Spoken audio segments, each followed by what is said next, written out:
Husband ಚೆನ್ನಾಗಿದೆ ಅಲ್ವಾ? ಪರವಾಗಿಲ್ಲ, ಅದು ನೋಡಿ. ಇದಾ?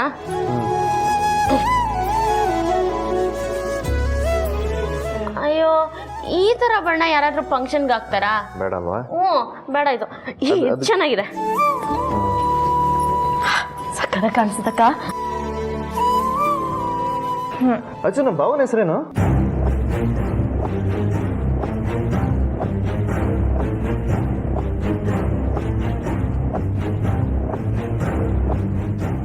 ಏನ್ ಹಸ್ಬೆಂಡ್ ನೀವು ನಾನ್ ಹೇಳಿಲ್ಲ ಅಂತ ಅಕ್ಕನ ಹತ್ರನೇ ಕೇಳ್ತಿದ್ದೀರಾ? ನೀವಿಲ್ಲಿ ಬಂದಿರೋದು ಸೀರೆ ಆಯ್ಕೆ ಮಾಡಕ್ಕ, ಪ್ರಶ್ನೆ ಕೇಳಕ್ಕ? ಸೆಲೆಕ್ಟ್ ಮಾಡ್ತಾ ಪ್ರಶ್ನೆ ಕೇಳಕ್ಕೆ. ನೋಡಿ, ನಿಮ್ಗೆ ಯಾವ ಕಾರಣಕ್ಕೂ ಉತ್ತರ ಸಿಗಲ್ಲ. ಯಾಕ್ರಿ, ಅದ್ರಲ್ಲಿ ಏನ್ರಿ ಸೀಕ್ರೆಸಿ ಇದೆ? ಅಲ್ಲ ಹಸ್ಬೆಂಡು, ನಾಳೆ ನಿಮ್ಗೆ ಗೊತ್ತಾಗತ್ತಲ್ವಾ, ಅಲ್ಲಿವರೆಗೂ ಒಂದ್ ಸ್ವಲ್ಪ ಸುಮ್ಮನಿರಿ. ರೀ ಪ್ಲೀಸ್ ಹೇಳ್ರಿ.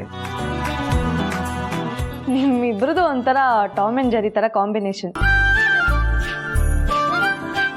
ಆದ್ರೂ ಹುಡುಗನ ವಿಚಾರದಲ್ಲಿ ನೀನು ದೀಪ ಅವ್ರ ಮೇಲೆ ಡಿಪೆಂಡ್ ಆಗಿದೆಯಲ್ಲ ಅಚ್ಚು?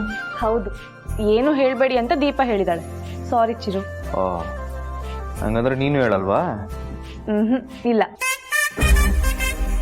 ಇಲ್ಲ ರೀ ಪ್ಲೀಸ್ ಹೇಳ್ರಿ ಪ್ಲೀಸ್ ಹೇಳ್ರಿ. ಅಯ್ಯೋ ಹಸ್ಬೆಂಡ್, ಬಿಡಿ ಕೈನ. ನೀವ್ ಎಷ್ಟ್ ಕೇಳ್ಕೊಂಡ್ರು ನಾನು ಹೇಳ್ತಿಲ್ಲ.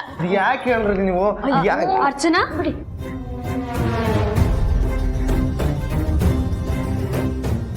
ಬನ್ನಿ ಅತ್ಗೆ.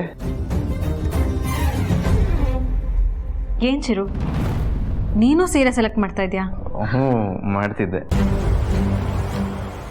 ಅರ್ಚನಾ, ಹುಡುಗನ ಮನೆಯವರು ನಿನ್ನ ನೋಡಕ್ ಬಂದಾಗ ನೀನು ಈ ಸೀರೆ ಉಟ್ಕೊ.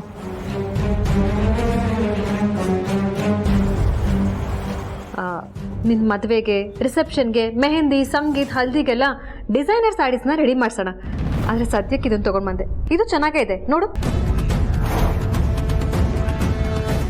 ನನಗೆ ಬೇಡ, ನನ್ನ ಹತ್ರ ಸೀರೆ ಇದೆ.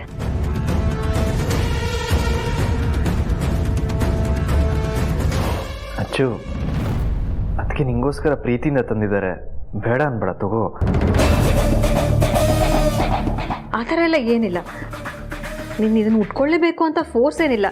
ಚಿರು ಹೇಳಿದ ಹಾಗೆ ನಿನ್ನ ಮೇಲೆ ಪ್ರೀತಿಯಿಂದನೇ ತಂದಿರೋದು. ನೀನು ಉಟ್ಕೊಂಡ್ರೆ ಸಂತೋಷ.